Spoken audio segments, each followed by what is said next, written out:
대한제국과 고종의 마지막 꿈이 담긴 덕수궁. 고종의 마지막 거처이자 울산의학에 체결되었으며 1945년 광복 후 미소공동위원회가 열리면서 한반도의 운명이 갈려졌던 곳. 꺼져가는 나라의 불씨를 살려보려 했던 고종과 대한제국의 이야기가 있는 곳. 덕수궁입니다.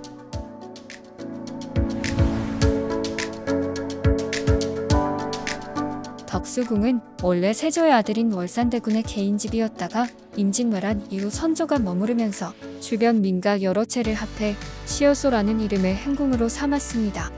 그러다 광해군이 즉위하면서 법궁을 창덕궁으로 옮기고 경운궁으로 담게 되었습니다.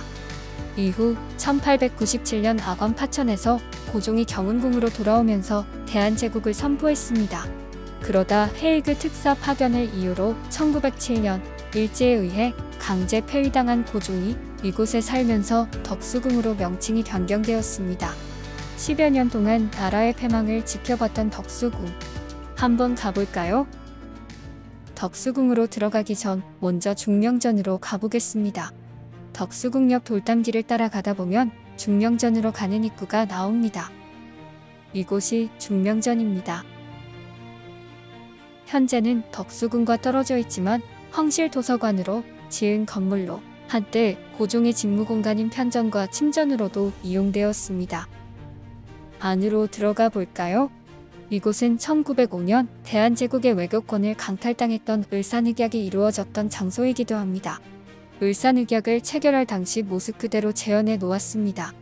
가운데 이토 히로부미가 앉아있고 양옆으로 일본과 대한제국의 관료들이 앉아있습니다. 대한제국의 황제가 머물던 거처에서 외교권을 박탈한다는 조약을 체결했다는 게 비극적인 공간이었습니다. 그럼 덕수궁으로 들어가 볼까요? 대한문입니다. 지금의 대한문은 1906년 바뀐 이름으로 이전에는 대한문이었습니다. 고종 황제가 덕수궁 밖으로 행차하는 사진입니다. 사진에는 대한문으로 현판이 쓰여 있습니다. 고종의 죽음을 알리는 발표를 하는 날 대한문의 모습입니다. 중명전에 이어 일제강점기의 역사를 직접 볼 수 있는 곳으로 먼저 가겠습니다. 석조전입니다.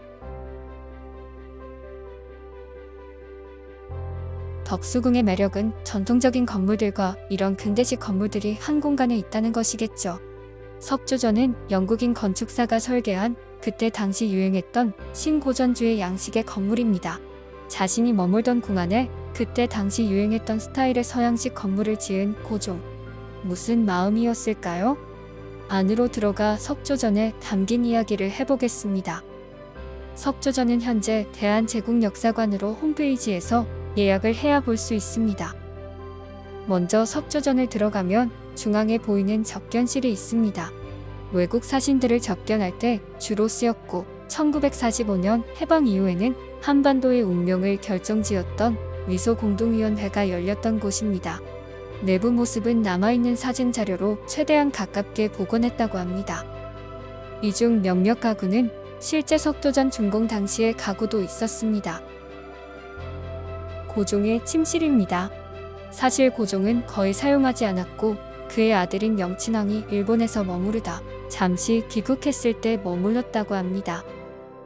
침실 옆에 있는 서재입니다. 이 책꽂이와 책장은 그때 당시 가구입니다. 왕후의 침실입니다. 명친황 뒤 이방자 여사가 주로 사용했다고 합니다.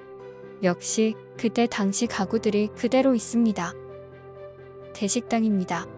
이곳의 테이블과 의자들은 1900년대 초 들여온 가구들입니다. 식기 역시 그때 당시 브랜드로 다시 세팅을 했다고 합니다.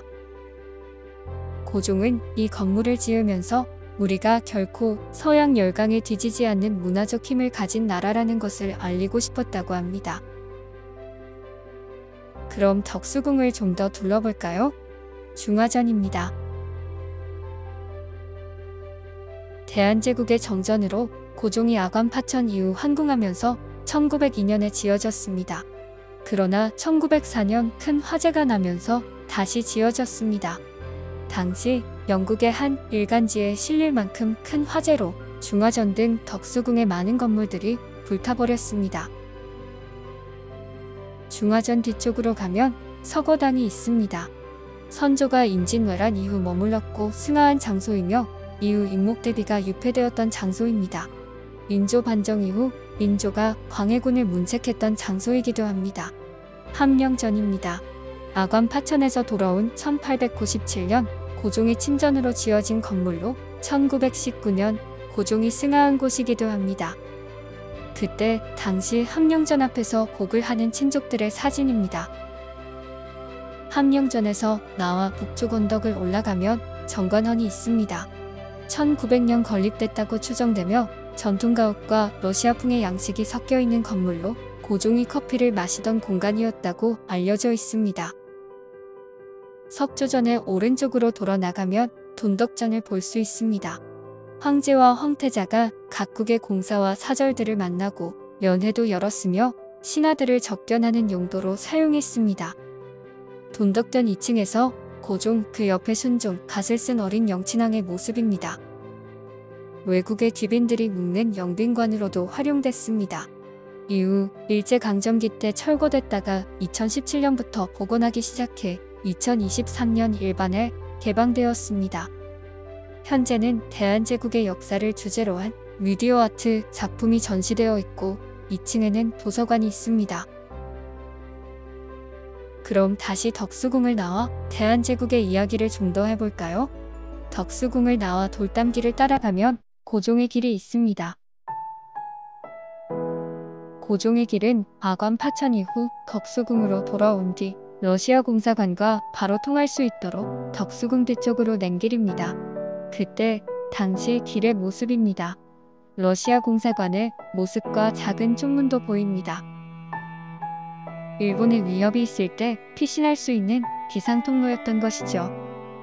빠르게 5분 정도 걸어서 이렇게 쪽문을 지나면 러시아 공사관이 있던 정동공원으로 이어집니다.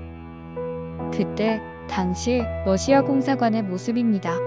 지금은 높이 솟은 첨탑만 남아 있습니다. 실제 이 길을 통해 공사관으로 갔었는지 확인은 되지 않았지만 고종이 느꼈던 공포는 상당했을 것입니다. 대한제국과 고종의 꿈과 좌절이 공존했던 덕수궁. 옛 건물과 근대식 건물들이 한데 모여있는 덕수궁이 100년 전 혼란했던 대한제국의 모습을 대신 말해주고 있는 것 같습니다.